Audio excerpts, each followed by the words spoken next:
Hi everyone, I'm Mike and this is the Sunday Art Show.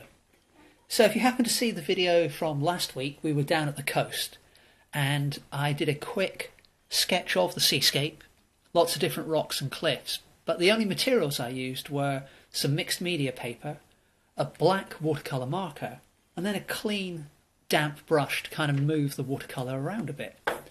And I really enjoyed using that technique. I really enjoyed the simplicity of the materials, and I really enjoyed experimenting with how I could be expressive using such simple materials.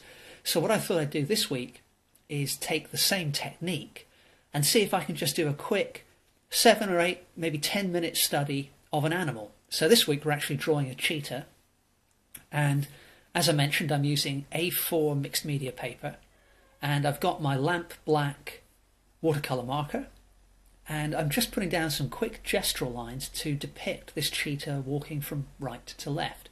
So you can see I'm keeping things very loose, kind of sketchy, not too many of the lines are precise or all that well controlled, and that can be quite a good thing to help convey a sense of movement.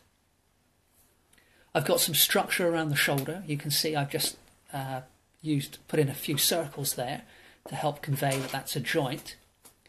And the other tool I'm going to be using today, like last week, is just a flat synthetic brush, which you can just hear me. I'm using my water spray to spray that brush with water. So this is a 1/2-inch brush. And now we can start to move the watercolour paint around a little bit. So this, when we move the paint around with the wet brush, we can do that for a number of different reasons. We can use it to soften a line if we feel the line is just too hard, or sometimes we can almost remove a line completely.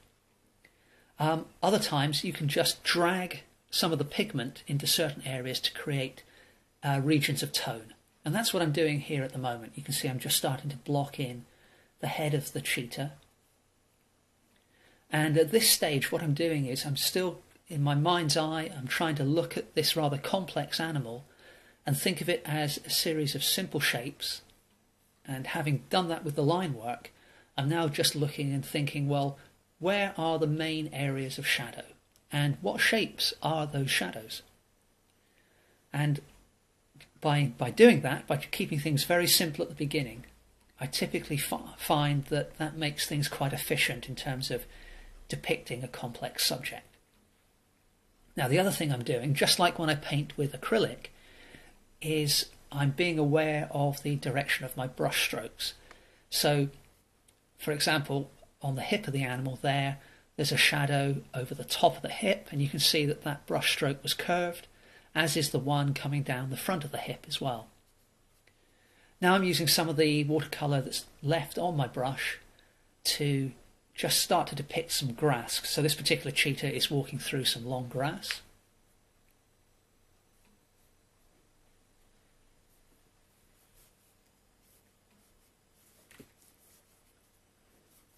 And the idea with these quick studies is to capture a sense of movement, a sense of life, and keep things loose and expressive. So, we don't have time to get too fiddly, and we don't hopefully have time to get too tight. So often these quick studies can produce something that you might struggle to do in 3 or 4 hours, because you just have to go for it and see what happens. Now, because I've just put down such a thin layer of paint, that dries quite quickly. And so what I'm doing now is introducing some of the spotted pattern on the cheetah's coat. And I'm using the brush tip of the watercolour marker pen. But notice that what I'm doing is, well, first of all, I'm not trying to draw every single dot on this cheetah, because there isn't time for this particular exercise. But what I am doing is being quite careful about which spots I depict, and I'm taking care with the shape of those spots. So I'm definitely not trying to make each spot a perfect circle, because first of all, they're not perfect circles typically, and secondly, as you can see, as I just did over the top of the rear leg there, by choosing the shape of the spot carefully, I can help describe the contours of the animal. So if you think about a bed sheet or a rug or something, and imagine that had a series of circular spots on it, if you then fold that sheet or wrap it around a circular object or a cylindrical object and then look at it, the spots and the circles will become distorted, the pattern becomes distorted. And by drawing that distortion, it's a really powerful way of representing a 3D subject. So you can kind of show how the skin is stretching or how the curve of the animal is going away from you by carefully choosing selected spots and taking care with the shape of those spots. So that's what I'm doing here. It also helps, including the pattern of the coat, going from shadow to light area also helps to soften the boundary between the shadow and the light areas of your drawing. So we started off very simply with dark and light, but by having the pattern go over both of those areas, it helps the eye see less of a boundary and between the dark and the light areas. So you can see this little cheetah is starting to take shape now. And now I've switched to the other end of the pen. So this is what they call the fine line nib. And so it's less expressive than the brush tip. The brush tip is a little soft and has a little bit of flex in it. So you can put down really quite thick marks, little dots and everything in between. With the fine line, as the name implies, generally speaking, you can just get a line or a dot out of it. But it is useful for the more precise marks. So again, I'm taking a fairly minimal approach here and just putting in some details on the face. So in other words, just enough to suggest the presence of an eye and a nose and that kind of weird angled dark patch that cheetahs have on their faces. Now I do need to refine the lower jaw a little bit here, and you can see I'm doing that now. And to be honest, the initial mark I put down with the lower jaw, it's a bit too long, but I'm not going to worry about that too much. We may correct that and soften that a little bit in just a moment. We'll see how it goes.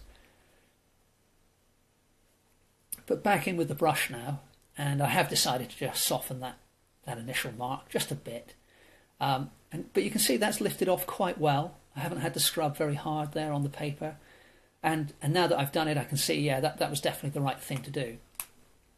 It's helped improve the line of the cheetah's face and head. And just noticed that I got the upper line of the neck wrong, and that gap needed to be filled in.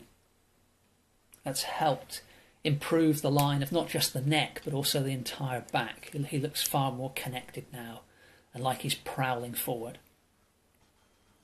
Back in with the pen, the brush tip again, and we're just putting in some more dark lines to indicate the cast shadow that the animal creates on the long grass as he's walking along.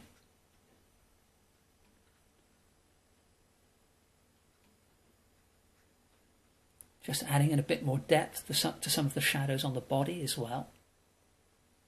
So as we did last week with the seascape, even though we've only got this one pen that we're using, we can still take a layered approach and layer different thicknesses of paint, different thicknesses of line, different thicknesses of brushwork and pattern work on top of each other, providing we let the underlayer dry. And if we keep the paint thin, that shouldn't take too long. Then we can really play around with drawing and then moving the paint and then drawing on top again and then moving the paint. Obviously we don't want to overwork the drawing, but we can do 3, 4, maybe even 6 layers if necessary, and generally speaking things will still stay looking quite fresh. The paint will still be nice and translucent. So that's pretty much it for this one. Here's a finished picture of the drawing. As always, if you click on the link in the description below this video, then you can get a close-up view of the high-resolution image of this drawing. So if you click on the link, it takes you to the image on my website. If you then click on that image, you can zoom in on different parts of the drawing. Either way, hope you really enjoyed watching this video, and as usual, I hope to see you next Sunday for the next episode of the Sunday Art Show. Thanks very much for watching.